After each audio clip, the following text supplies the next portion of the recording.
नमस्कार किसान भाइयों मैं पीआर मीना आप लोगों का दोस्त आप लोगों के लिए आज लेकर आया हूं धान निकालने की सेटिंग के ऊपर जानकारी।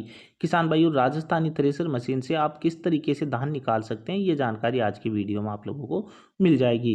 किसान भाइयों देखो आपको पहले वीडियो की शुरुआत में बता दूं ये जो मशीनें होती है ये धान निकालने के लिए नहीं होती है, स्पेशल धान निकालने के लिए नहीं होती है। आप इनसे सब कुछ निकाल सकते हो, मल्टी क्रॉप मशीनें होती है। आप इनसे धान भी निकाल सकते हो, मक्का भी निकाल सकते हो, सोयाबीन भी, गेहूँ भी, चना, ये मतलब सभी प्रकार की फसलें, दलहनी फसलें जितनी भी है वो सभी निकाल सकते हो। लेकिन देखो धान निकालते हैं ना तब क्या दिक्कत रहती है किसान भाइयों आपको बताऊं तो ये मशीनें हैं जो धान के टुकड़े करती है। जी हाँ किसान भाइयों धान के टुकड़े करती है। अगर इनकी सही सेटिंग ना हो तो ये धान के टुकड़े 80% तक भी कर देती है और 50% तक भी कर देती है। लेकिन अगर इनकी ठीक तरीके से सेटिंग हो जाए तो ये मशीनें आपको बताऊं किसान भाइयों 15 से 20% के आसपास तो फिर भी धान के टुकड़े करती ही करती है। इतने टुकड़े तो ये मशीन करेगी करेगी किसान भाइयों। अब मान लीजिए किसी किसान भाई ने कुछ दिमाग लगाया हो, कुछ जुगाड़ लगा के इनके जो धान के टुकड़े करती है उसको बिल्कुल कम कर दिया हो तो वो हमें भी बता सकता है जो तरीका आपने यूज लिया है। अगर आप हमें बताएंगे तो अन्य किसान भाइयों के पास हम ये जानकारी पहुंचा देंगे किसान भाइयों। चलो ये तो हो गई बात। तो किसान भाइयों देखो आप जब मशीन से धान निकालते हो तो आपके ड्रम के अंदर ये जो जाल लगा हुआ होता है ये जाल कितने सूत का आपको लगाना चाहिए ये भी आपको आज की वीडियो में मालूम चल जाएगा। कितनी स्पीड पे आप मशीन को चलाओगे ये मालूम चल जाएगा। जाली कौन सी लगाओगे, कितनी हलार रखोगे, ये सारी जानकारी आज की वीडियो में मैं आप लोगों को दे दूंगा किसान भाइयों अपनी जो मशीन होती है उसमें एक जाल होता है इस तरीके से और अपनी मशीनों की जो साइज होती है उसी के हिसाब से ये जाल अपन बनाते हैं किसान भाइयों, जैसा आपको मालूम है सभी को। तो करना क्या है किसान भाइयों, सबसे पहले तो आपको जाल की जो साइज है ना वो देख लेनी है कि इसकी साइज कितनी है। अब साइज किस तरीके से देखनी है, इस तरीके से आपको ये साइज देखनी है किसान भाइयों, जैसे यहाँ से यहाँ तक। अब इस तरीके से ये 32 का है या फिर 36 का है ये आपको नोट करना है, या फिर ये 38 का है या फिर ये 40 का है। ठीक है किसान भाइयों, ये आप लोगों को देखना है ये कि इसकी साइज क्या होती है किसान भाइयों। इस देखने के बाद में आपको इसके टुकड़े कर लेने हैं, जाल के टुकड़े नहीं करने। जैसे आपको बताऊं किसान भाइयों ये 32 का है, अब 32 में आपको भाग देना है 7 का। या ये 36 का है तो 36 में आपको भाग देना है 7 का। या फिर ये 38 का है तो 38 में भाग देना है 7 का। ठीक है किसान भाइयों, इस तरीके से आपको 7 सरिये लगाने हैं। कौन से वाले, आधे जो सरिये लगे हुए हैं ना ये वाले, ऐसे सरिये लगे हुए हैं, ये 7 सरिये आपको लगाने हैं। आप चाहो तो 5 भी लगा सकते हो, वो आपके ऊपर है, लेकिन मैं जो अपने हिसाब से बता रहा हूँ वो आप सुनो। इस तरीके से आपको 7 सरिये लगाने हैं। ठीक है, ये लगाने के बाद में आपको देखना है कि जाल का जो ये गैप है ना दोनों सरियों के बीच में, ये जो सरिये हैं इनके बीच में कितना गैप है, 2 आधे सरिये है ना इनके बीच में। अगर मान लीजिए आपने 3 सूत का लगा रखा है, 4 का लगा रखा है, 4.5 का लगा रखा है या फिर 5 सूत का लगा रखा है ये गैप, तो इसको आप समझो। देखो किसान भाई धान होता है एक बारीक बारीक फसल होती है कहने का मतलब, और बारीक फसल नाजुक फसल होती है, इसमें हल्की सी भी चोट लगती है तो दाने के टुकड़े हो जाते हैं। समझ रहे हो आप। तो दाने के जब टुकड़े होते हैं तो वो कैसे रुकेंगे आप सोचो। अगर इसके अंदर माल आके रुकेगा और जो अपने हेल्पर होते हैं उनसे जब इनकी कुटाई होगी धान की तो टुकड़े होना स्वाभाविक है। तो आप उसको क्या करोगे, जो अपना जाल होता है ना 5.5 सूत का जाल आपको बनवा लेना है किसान भाई धान के लिए। ठीक है, आप अपने हिसाब से भी बनवा सकते हो, मैं अपने हिसाब से आपको बता रहा हूँ। बाकी आप जिस कंपनी की मशीन यूज़ ले रहे हो उनसे एक बार बात कर लेना कि वो कितने सूत का जाल आपको बता रहे हैं। मैं अपने दिमाग से और मेरे हिसाब से आपको बता रहा हूँ। ठीक है, ये ऐसा नहीं है कि आप लोग मेरे हिसाब से बताए हुए तरीके से बनवा लो और फिर कोई दिक्कत हो जाए आपको, आप मुझे बोलो, वो आप लोग नहीं कर सकते हो। आप लोग कंपनी वालों से बात कर लेना पहले, अगर वो लोग सही बता देते हैं आपको तो ठीक है, नहीं तो फिर अब मेरे हिसाब से आप अपनी मशीन की सेटिंग कर सकते हैं किसान भाइयों। तो वीडियो अच्छा लगा हो तो वीडियो को लाइक ज़रूर कर लेना, चैनल को सब्सक्राइब भी कर लेना, बेल आइकन को भी दबा लेना और वीडियो को थोड़ा शेयर भी कर देना। तो किसान भाई इस तरीके से आपको अपना जाल बनवा लेना है। जाल बन गया अपना। अब जाल बनने के बाद में अपने को देखना है कि अपना जो ट्रैक्टर है वो कितने स्पीड पे चल रहा है और अपने को एल्फ्रो और इनका गैप कितना रखना है। तो किसान भाई देखो ट्रैक्टर की स्पीड आप ज़्यादा नहीं रख सकते हो धान के अंदर। आपको जो ट्रैक्टर की स्पीड है वो रखनी है मात्र 10 से लेके 11 के बीच में। आप 10 से कम भी रखोगे ना तब भी बहुत अच्छा रहेगा, क्योंकि आपकी जो मशीन है वो अगर ज़्यादा राउंड पे चलेगी, ज़्यादा राउंड पे जब मशीन चलेगी तो उसमें दाने के टुकड़े होना स्वाभाविक है किसान भाइयों।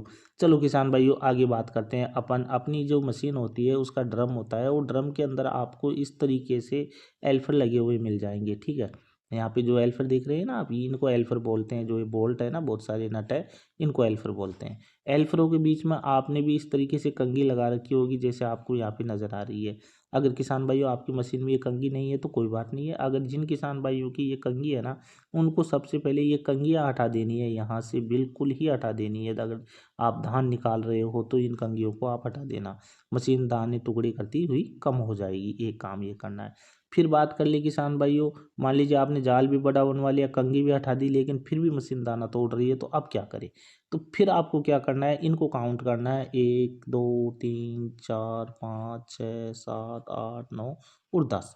अब ये 10 हो गए ना, तो इनमें से आपको क्या करना है, जैसे इसको रहने देना है और इसको भी रहने देना है। फिर यहाँ से इसको हटा देना है, इसको हटाने के बाद में यहाँ से इसको हटा देना है और यहाँ से इसको हटा देना है।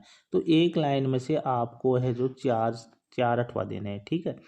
चार चार हटा देना, जैसे 10 है, 10 में से चार हटा देना, चार इसमें से 6 बच जाएंगे। फिर आप इसमें से चार हटा देना, फिर यहाँ पे 6 बच जाएंगे। और इस तरीके से आप इनको कम कर देना। कौन को? इन एल्फरों को कम कर देना है आपको, ठीक है। ये आप लोग समझ गए होंगे मेरी बात। आगे बात करते हैं, अब थोड़ी और आगे चलते हैं। यहाँ पे आपको ये दिख रही है किसान भाइयों, ये होती है हमारी डेहरी, जिसे आप जबाड़ी भी बोलते हो। और यहाँ पे है अपने गंडासे, ठीक है किसान भाइयों। अब अपने को ये गैप कितना रखना है, ये भी तो समझना है। तो आप लोगों को किसान भाइयों ये गैप बहुत ही ज़्यादा रखना है। बहुत ही ज़्यादा का मतलब यहाँ पे अपना जो चना है ना, चने की साइज़ का गैप आपको यहाँ पे रखना है किसान भाइयों। कहाँ पे? जबाड़ी और गंडासे के बीच का। ये कंघी है, इसको लगी रहने देना है, इसको खोलना नहीं है। अगर इसको खोल दोगे तो आपको काफ़ी दिक्कत हो जाएगी। बाकी इसको हटाने के बाद भी दाना तोड़ती हुई मशीन रुक जाती है, लेकिन धान की फसल थोड़ी चिकनी होती है और चिकनी होने की वजह से वो एल्फरों के लिपट जाती है। एल्फर की जब फसल लिपटती है तो जो हमारे जॉइंट होते हैं उनके टुकड़े हो जाते हैं या उनको सापट को तोड़ देती है मशीन। तो ये गलती आप ना करें किसान भाइयों। किसान भाइयों इस तरह की जबाड़ी लगी हुई रहती है। अगर आपकी मशीन में ये जबाड़ी ज़्यादा घिसी हुई है ना, तो आपको इसको भी चेंज कर लेना है और इसको न्यू जबाड़ी आपको उसके अंदर लगा देनी है। आगे बात करें किसान भाइयों की जाली कैसे लगाए, तो किसान भाइयों जो जाली आपको नज़र आ रही है ना, धान की जाली इस तरीके की आती है जैसा आप यहाँ पे देख रहे हैं। बाकी आप दूसरी जाली भी यूज ले सकते हैं, वो आपके ऊपर है कि आप कौन सी जाली यूज में लोगे किसान भाइयों।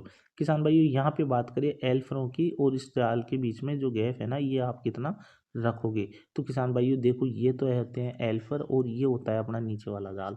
तो आपको जो बीचों बीच में है ना, इन एल्फरों के और जाल का गैप ऐसे तो अपन 1 उंगली का रखते हैं, लेकिन इन जो जब आप धान निकालो ना, तो ये गैप और भी कम कर देना है। आधा उंगली ही माए इतना ये गैप आपको करना है, इससे ज़्यादा गैप आपको नहीं करना है। मैं छोटी छोटी बातें बता रहा हूँ, लेकिन ये बातें आप लोगों के लिए बहुत काम आएगी किसान भाइयों। थोड़ा ध्यान से देखना वीडियो को और अच्छे से समझना। और वीडियो अगर आपको अच्छा लगे तो एक बार लाइक ज़रूर कर देना। आगे बात करें किसान भाइयों, इस तरीके से आपकी मशीन के अंदर भी यहाँ पे स्प्रिंग होगी, यहाँ पे ये टापा है और इसके ऊपर ये बोल्ट है।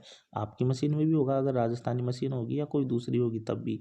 तो आपको क्या करना है किसान भाइयों, ये जो बोल्ट है ना, इसको लूज कर देना है धान निकाले तब। जिससे क्या है, ये एल्फर की दाब है ना वो कम हो जाएगी और दाना तोड़ती हुई मशीन कम हो जाएगी। फिर भी मान लीजिए मशीन दाना तोड़ रही है, तो देखो आपको ये लास्ट उपाय बता रहा हूँ, अगर इससे दाना रुक जाएगा तो ठीक है, अगर नहीं रुकेगा तो फिर मशीन दाना तोड़ेगी किसान भाइयों। किसान भाइयों यहाँ पे जो आप देख रहे हैं, ये एल्फर इस साइड ऊपर आ जाता है और यहाँ पे भी ऊपर आ जाता है। यहाँ पे निकल आता है ना एक गुल्ला सा ऊपर की तरफ। फिर क्या करता है, ये जब अपन गाला देते हैं ऊपर आ जाता है और गाला जब बीत जाता है ये वापस नीचे चला जाता है। तो आपको क्या करना है किसान भाइयों, यहाँ पे ये गुल्ला निकलेगा, यहाँ पे उसमें आपको छेद करवा लेने हैं और दो दो छेद करवा लेने हैं। 2 छेद करवाने के बाद में उनमें आपको बोल्ट कस देना है, जैसे कि 1 इंच नीचे ये आपको छेद करवाना है और उसमें एक बोल्ट लगा देना है। जिससे क्या है, ये एल्फर नीचे नहीं उतरेगा पूरा। जब ये पूरा नीचे नहीं उतरेगा, ये ऊपर ही रुक जाएगा, तो दाब नहीं बनेगी। दाब नहीं बनेगी तो मशीन दाना नहीं तोड़ेगी। तो आप इस बात को समझ गए होंगे किसान भाइयों। अब रही बात ये कि सर आप ही सेटिंग करवा दो, हम आपको फीस दे देंगे। तो किसान भाइयों ऐसा है, आप लोग फीस तो दे दोगे और मैं सेटिंग भी करवा दूंगा, लेकिन देखो मैं कहीं पे आ नहीं सकता, आपको बता दूं। आप बिहार से हो, यूपी से हो, कहीं से भी हो, मैं आप लोगों के पास नहीं पहुंच सकता हूँ। दूसरी बात, मैं वीडियो कॉल से सेटिंग करवाता हूँ, आपको समझा दूं किसान भाइयों। अब मैं वीडियो कॉल से अगर आपकी सेटिंग करवाऊंगा तो उसका मैं चार्ज लेता हूँ, आपको बता दूं किसान भाइयों। वो चार्ज आपको देना होगा किसान भाइयों।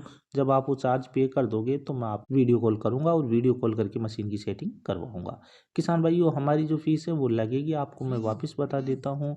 और हमारे जो नंबर है वो आप नोट कर सकते हैं। इन नंबरों पे आप हमसे संपर्क कर सकते हैं, जो मैं आपको स्क्रीन पे डाल रहा हूँ।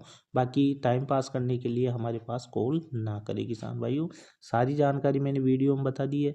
अगर आप इस तरीके से सेटिंग करोगे तो आपकी मशीन ठीक हो जाएगी। 20 से 15% दाना तोड़ेगी तो तोड़ेगी, अगर कम हो जाती है किसी मशीन में तो वो बहुत ही बढ़िया है। बाकी आप लोगों के ऊपर है कि आप किस तरीके से सेटिंग करवाना पसंद करोगे।